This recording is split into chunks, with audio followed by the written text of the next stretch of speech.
फौजी अफसरान को ओहदे पर बरकरार रखने के लिए कानून साजी की तैयारी, ये अहम खबर देने वाले डॉन अखबार के नुमाइंदा खुसूसी रियाजुल हक हमारे साथ इस वक्त इस्लामाबाद स्टूडियोज में मौजूद हैं। इस बारे में उनसे मजीद मालूमात हासिल करेंगे। रियाजुल हक, सबसे पहले तो ये बताइएगा कि हुकूमत इस तरमीम के जरिए हासिल क्या करना चाहती है?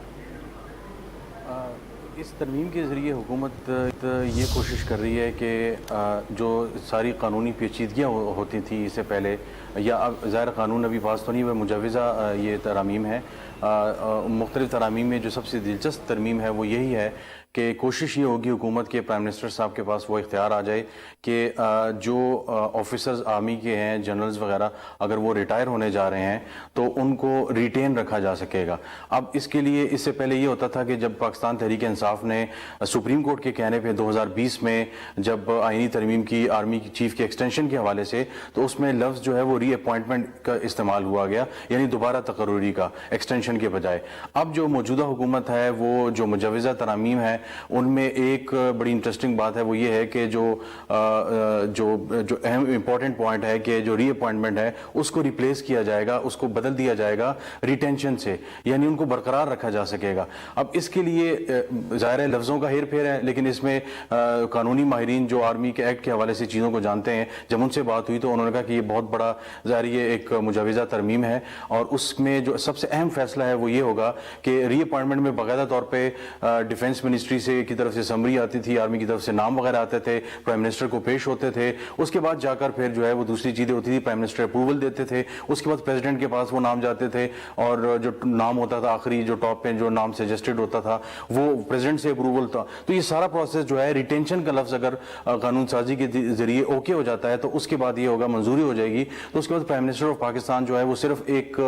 सादा से कागज पे जो है वो सिर्फ ये लिख देंगे कि प्राइम मिनिस्टर ने ये फैसला किया है कि जो फलां फलां अफसर है, जिसमें आर्मी चीफ भी हो सकता है, जिसमें कोई भी हो सकता है, तो उनको जो है वो अपने ओहदे पे काम जो है जारी रखने का और उनको रिटेन रखने का फैसला किया है। तो ये एक बहुत बड़ी चीज़ है जो प्राइम मिनिस्टर के हाथ में इस कानून साजी के बाद आ जाएगी।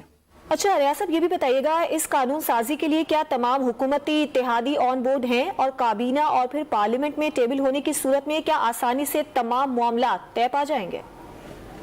अब चूँकि ये काबीना की कमेटी बराए जो कानून साजी है, काबीना की एक सब कमेटी होती है, ज़ैली कमेटी जिसे कहते हैं, ये उसमें ज़ाहिर पेश होना है। तो इसहाक डार साहब को भी पीर के दिन उसमें ऐड किया गया। जुम्मे को इस कमेटी का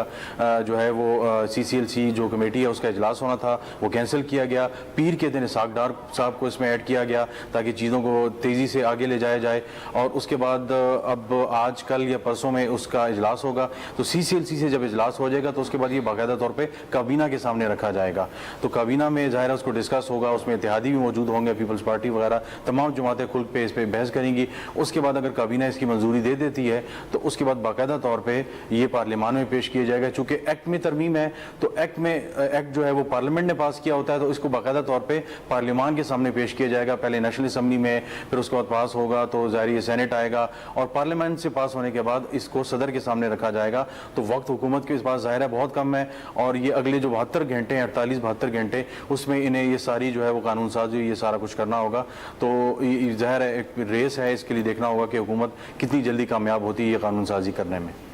रियाज साहब, रिटेंशन के बाद क्या किसी भी अफसर के लिए उम्र की हद भी खत्म हो जाएगी और उस अफसर की रिटायरमेंट के लिए क्या तरीक़ाकार होगा?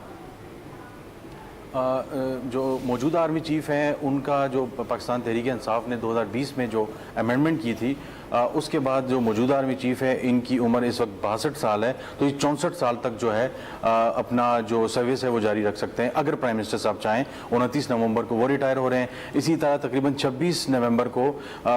जो आसिम मुनीर साहब हैं, टॉप के ऑफिसर हैं और जो बिल्कुल टॉप के जो नाम है, तमाम जो मुजवज़ा नाम है सारे, जो मुख्तलिफ नाम डिस्कस हो रहे हैं, तो लेफ्टिनेंट जनरल जो आसिम मुनीर साहब हैं वो टॉप पे हैं, वो 26 को रिटायर हो रहे हैं। तो कुछ हल्कों में ये भी हो रही कि जो साजी ये इसलिए हो रही है कि आसिम मुनीर साहब को जो है वो कुछ अरसे के लिए एक्सटेंशन दे दी जाए। बहरहाल ये मुख्तलिफ थीरीज चल रही हैं, लेकिन अब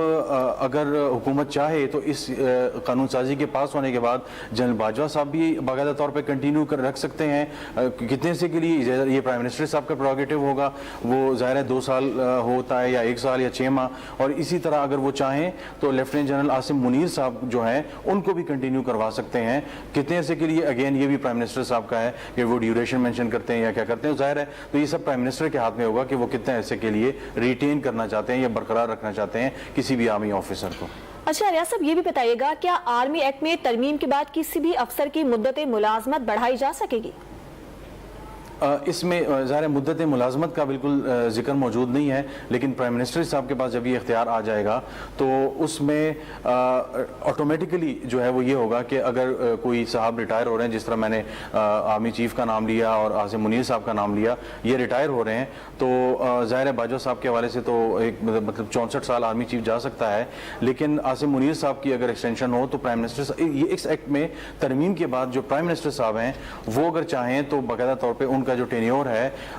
वो एक्सटेंड हो सकता है, लेफ्टिनेंट जनरल आसिम मुनीर साहब का भी और किसी और ऑफिसर का अगर वो चाहते हैं, तो ये प्राइम मिनिस्टर साहब की जवाबदीद होगा। एक्ट के अंदर इस तरह की कोई चीज़ मौजूद नहीं है, लेकिन इस तरमीम के बाद ऑटोमेटिकली इसका जो एक किस्म का साइड इफेक्ट वो होगा वो यही होगा कि प्राइम मिनिस्टर साहब के पास ये इख्तियारात आ जाएंगे अगर वो चाहते हैं कि किसी की मुद्दत मुलाजमत में कितनी तोसी करनी है, और अगर करनी है तो वो प्राइम मिनिस्टर साहब के पास आ जाएगा, तो ये बहुत बड़ा इख्तियार होगा।